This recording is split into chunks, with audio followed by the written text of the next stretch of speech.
गरीब बिल्कुल पैदा हुआ, गरीब घर में रहे, स्वतंत्रता सेनानी थे मेरे पिताजी, और 7 साल की उम्र में मेरे पिताजी का देहांत हो गया। पता नहीं कहाँ से बुद्धि आई, और जल्दी जल्दी पढ़ते गए, टॉप करते गए, BSc MSc तक टॉप किया। नेशनल स्कॉलरशिप मिला, जो मुझे 100 रुपये मिलता था MSc कर रहा था जब, और उसी 100 रुपये से हमारा सब गुजारा करता था। खाने का निकाले 60 रुपया और 40 रुपया जो पैसे थे उसी से हम गुजारा करते थे। सिनेमा भी देख लेते थे, घूम भी देखते थे, मगर वो था। MSc करने के बाद ही फौरन शादी हुई, और उसके बाद ही फौरन की उम्र में तो मैं पढ़ाने लग गया था कॉलेज। जब 21 साल का हुआ तो IPS बन गया, इंडियन पुलिस सर्विस, SP वाले लोग। उस समय में 57-58 किलो का था। करे हाउ ओल्ड आर यू, कितने बड़े हो? मैंने साहब 21 साल का हूँ। इतनी जल्दी तुम IAS में बैठो, तो IAS बैठ के त्रिवेंद्रम से, और ASP का नौकरी करते हुए मैं IAS बैठा, physics, chemistry, mathematics, higher physics and constitutional law of India, सबसे कठिन कठिन सब, और मैं 22-23 साल पे IAS बन गया। यूपी में ला 36 साल में यूपी में, 33 साल यूपी में नौकरी करी, और विभिन्न जिलों में जिलाधिकारी, जिला मजिस्ट्रेट वगैरह रहे, ADM रहे, सिटी मजिस्ट्रेट रहे, वो रहे, और तमाम आपके जितने भी योजना हैं सब हमारे द्वारा बनाई। जैसे मकान नहीं मिलते थे, 20 साल के हाउसिंग बोर्ड में केवल 2.5% मकान मिले, तो हमने डांट लगाई।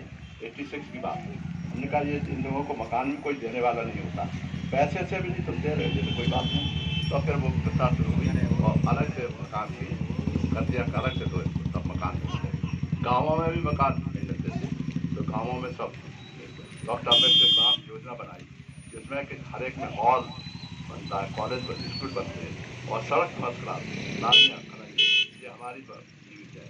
ट्रेनिंग में ITI वगैरह बनाए, एंड आपके तमाम कॉलेज की स्थापना करवाई, 84 ITI खुलवाए, जो कि अपने लोगों को ट्रेनिंग लेने मिले। ट्रेनिंग के बिना बेकार। तो ये सब बहुत चीज़ें हैं। किसानों को, महिलाओं को बनाई थी हमेशा, विधवाओं को पेंशन बढ़ाई, 100% सर्कुलेशन। आज जितने भी नेता हैं ना बड़े बड़े, कोई मेरे सामने बात नहीं कर सकता, क्योंकि सबके साथ मैंने नौकरी करी है, और मैंने देखा है कि इन लोगों के दिल में बिल्कुल ही गरीबों के प्रति कोई दहन नहीं, ये सिर्फ अपनी रोजी रोटी छाटते हैं। आजकल हर पार्टी दलितों को दलित अपने दर्द खींचने के चक्कर, और कुछ नहीं। वोट देने के बाद कभी कुछ नहीं पूछने का। अब कहते हैं कि तुम सबका साथ सबका विकास बनाओ, प्राइम मिनिस्टर साहब का सबका साथ सबका विकास। हमने कहा भागीदारी तो हमारी तारीफ करें, तो हमने की बुराई नहीं करते, हम तो आपकी जो सही रूप में सही रास्ता बताते हैं कि आपको ये करना चाहिए। किसानों का ऊपर अत्याचार हो रहे थे, तो हमने फौरन ही लिखा और भेजा कि आपका जो इसका सारे देश पर बड़ा बुरा प्रभाव पड़ेगा और सर्वनाश हो जाएगा। पता लगा कि 700 आदमी मारे गए हैं। जब बीमारी हुई थी तो हम सड़कों पर पैदल चलते थे लोग।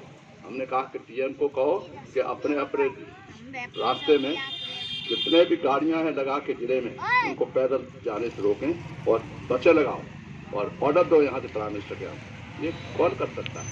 हिम्मत है उनकी। रिटायरमेंट के बाद में मनमोहन सिंह साहब बोले कि इस बार हम नहीं जाने देंगे, नहीं जाने नहीं देंगे, हम तो अब नौकरी कर करके थक गए।